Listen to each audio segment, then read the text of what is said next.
नमस्ते दोस्तों। हम लोग पहुँचे हैं मिर्च की फील्ड में और ये काफ़ी अच्छी वैरायटी भी है। और केवल वैरायटी नहीं, यहाँ पर नेचर को भी कहीं ना कहीं समझना पड़ेगा, सिस्टम के साथ चलना पड़ेगा।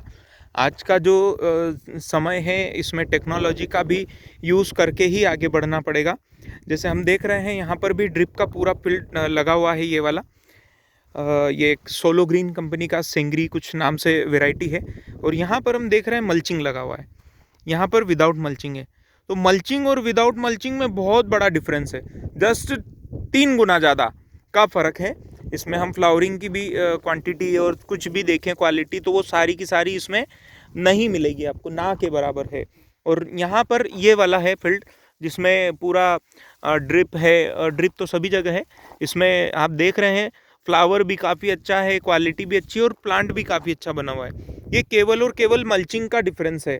बट स्प्रे जो वहाँ पर होता है वही स्प्रे यहाँ पर भी होता है। इसे हम समझ सकते हैं कि ये सीधा सौतेला व्यवहार हुआ है। केवल इतना सा इसमें करने की वजह से ये डिफरेंस दिखता है। तो दोस्तों, यहाँ की फील्ड को अगर हम समझें तो वो काफ़ी अच्छा ग्रोथ के साथ ये चल भी रहा है।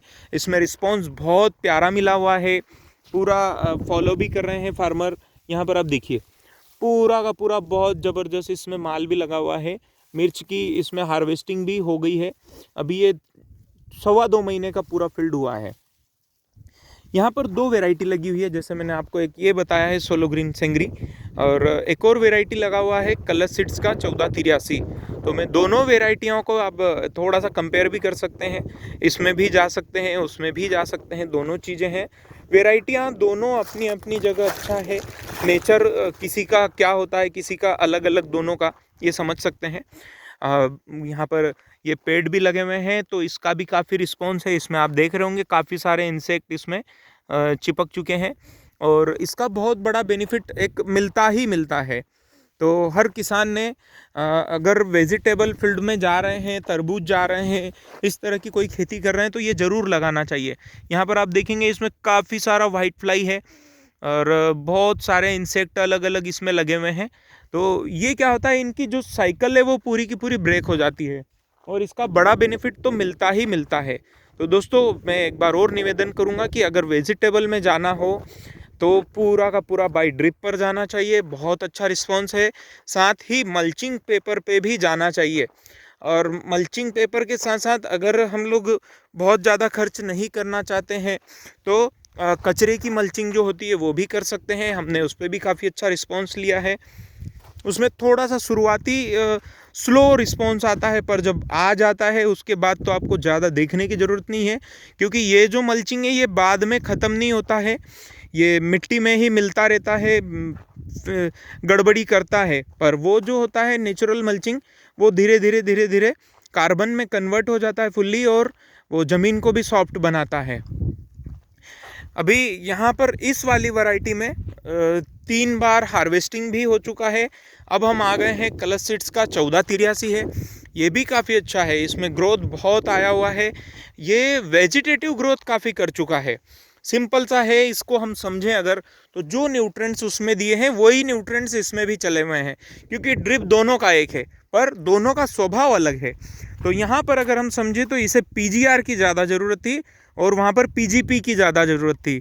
PGR in the sense plant growth promoter, और प्लांट ग्रोथ प्रमोटर वो हो गया पीजीपी, और पीजीआर प्लांट ग्रोथ रेगुलेटर। तो यहाँ पर इस वैरायटी को जितना ज़्यादा रोक कर चलेंगे ये उतना अच्छा रिस्पॉन्स देगी। इस चीज़ को हमें समझना ही होगा। तो कोशिश करें, अगर इस तरह की अलग अलग वैरायटियाँ जब भी लगाएं तो 2 वाल अलग अलग होना बहुत ज़रूरी है। होता क्या है, इसकी भूख अलग है और इसकी भूख अलग है, तो दोनों को अलग अलग तरीका का भोजन भी हमें देना ही होगा। अभी यहाँ पर एक भी हार्वेस्टिंग नहीं हुई है, जबकि दोनों एक ही दिन ट्रांसप्लांट हुआ है, एक जैसा भोजन चल रहा है। किसान को भी लगता है कि मैं सारी मेहनत कर रहा हूँ, उसके बाद भी ये परिणाम क्यों नहीं आ रहा है। इसके पीछे केवल और केवल एक बड़ा सा रीज़न आप देख पा रहे होंगे। वहाँ पर हमने देखा बहुत छोटा सा फील्ड था, प्लांट्स हैं, और यहाँ पर काफ़ी बड़े बड़े प्लांट हो गए। इसमें फ्लावर अभी आ रहे हैं, पर जो वहाँ पर है आज भी वो कंडीशन में यहाँ पर नहीं है। अगर ये पौधा थोड़ा छोटा होता तो शायद इसमें ब्रांचेस ज़्यादा होती और फ्लावरिंग और जो भी है वो सारी चीज़ें बढ़ जाती। तो हमें इन्हें बहुत ज़रूरी है कि ध्यान रखना है, और अगर उन्हें ध्यान रखकर हम चलेंगे तो ज़्यादा अच्छे से रिस्पॉन्स हम ले सकते हैं। इसमें कुछ कुछ पौधे हैं जो इंसेक्ट से स्टार्टिंग में ही ग्रसित बहुत ज़्यादा हो गए थे, जिसकी वजह से ये बहुत अच्छा ग्रोथ नहीं कर पा रहे हैं, और जो फ्रेश है वो अच्छे ही चल रहे हैं। आगे इनमें भी प्रॉब्लम आ सकती है, हमें समय समय पर प्रिकॉशनली कुछ स्प्रे, कुछ ट्रीटमेंट वो भी करना बहुत ज़रूरी है। और देख रहे होंगे आप, काफ़ी अच्छी फील्ड है वैसे तो, कलर कोडेड सब अच्छा है।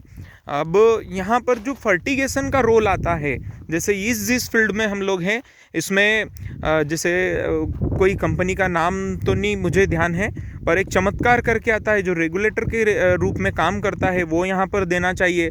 अमीनो बेस में इसमें ट्रीटमेंट होना चाहिए। मैं जिस फील्ड में घूम रहा हूँ 1483 की फ़िलहाल की बात कर रहा हूँ, क्योंकि इसमें प्लांट की ग्रोथ काफ़ी ज़्यादा हो चुकी है। तो इसे अगर हम रेगुलेट करेंगे तो ये उधर फिर रिस्पॉन्स अच्छा देगा। बट यहाँ पर जो ग्रोथ करने वाले प्रोडक्ट है, जैसे कि सिंपल सी बात है, ह्यूमिक एसिड है, सीविड एक्सट्रैक्ट, सेटोकिनेंस है, वो अभी इसमें नीड नहीं है, ना के बराबर दें तो ज़्यादा अच्छा है।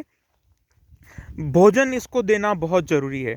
तो संतुलित भोजन में नाइट्रोजन कम देना है, फास्फोरस और पोटास की मात्रा ज़्यादा चाहिए यहाँ पर। तो यहाँ पर ट्रीटमेंट में फास्फोरिक एसिड आप ले सकते हैं। 1 एकड़ पे 2 लीटर फास्फोरिक एसिड, उसी के साथ में 200 लीटर पानी में ही डाइल्यूट करना है। ये छोटा सा डोज बता रहा हूँ एक, आगे और भी बहुत सारी चीज़ें अगर आप लोगों के हमारे पास क्वेश्चन आते हैं या पूछना चाहेंगे तो हम बिल्कुल आपको वो भी रिप्लाई देंगे उसका भी। तो अगर हम फास्फोरिक एसिड लेते हैं, 200 लीटर प्लास्टिक का ड्रम पानी भरना है, उसमें 180 लीटर के आसपास पानी भरना है, 2 लीटर फास्फोरिक एसिड, उसी में साथ में हमें लेना है 10-26-26, जो संतुलित हो गया, ये भी काफ़ी अच्छा। मैग्नीशियम 10-26-26 10 किलो लेना है। मैं सीरियल से बता रहा हूँ, वैसे ही डालना भी है। मैग्नीशियम सल्फेट 3 किलो लेना है। इसके साथ साथ आप जो मैंने चमत्कार या इस तरह का जो भी प्रोडक्ट हो वो हम ½ लीटर ले सकते हैं उसमें। इन सभी को अच्छे से मिक्स करना है और बाई ड्रिप रन कर देना है। अगर ये बाई ड्रिप रन कर दिया तो अगले 6 से 8 दिनों में आपको बहुत बड़ा चेंज दिखेगा ही दिखेगा, क्योंकि अब यहाँ पर संतुलित भोजन जाना स्टार्ट हुआ है। इसमें बहुत ज़्यादा कैल्शियम नाइट्रेट की ज़रूरत नहीं है, पर ज़रूरत तो है। तो अगले 4 दिनों के बाद में जो ड्रिप करा आपने, उससे 4 रोज के बाद में यहाँ पर हमें लगेगा कैल्शियम नाइट्रेट 1 एकड़ का 3 किलो, बोरान 500 ग्राम, इन दोनों को फिर हम डालेंगे। उसके 4 रोज से 5 रोज के बाद में सल्फ्यूरिक एसिड 1 किलो, 10 किलो सफ़ेद वाला पोटास, ये 1 एकड़ का डोज हो गया है। फिर से हम रिपीट करेंगे, जो फर्स्ट वाला डोज किया था उसे हम फिर से रिपीट करेंगे, और 4 से 5 रोज में ही एक बार पानी भी चलाना है। और पानी केवल और केवल फर्टिगेशन जाए उतनी ही देर चलाना है, उससे ज़्यादा पानी भी नहीं चलाना है, ताकि ये संतुलन बना रहे। पानी ज़्यादा होने की वजह से ग्रोथ करेगा, पत्तियों में बहुत ज़्यादा नमी आएगी, मॉइस्चर आएगा, तो इंसेक्ट भी बहुत ज़्यादा आएगा। तो कोशिश करें इस तरह के स्प्रे बहुत ज़्यादा ना लें जो बहुत ही डार्क ग्रीननेस बना कर रखते हैं। हमें लगता है कि बहुत ज़्यादा ग्रीननेस डार्क बना कर रखेगा वो ज़्यादा अच्छा उत्पादन देगा, पर वहाँ पर इंसेक्ट भी ज़्यादा आएंगे, हमें ये भी समझ कर चलना चाहिए। तो कोशिश करें पानी कम से कम दें।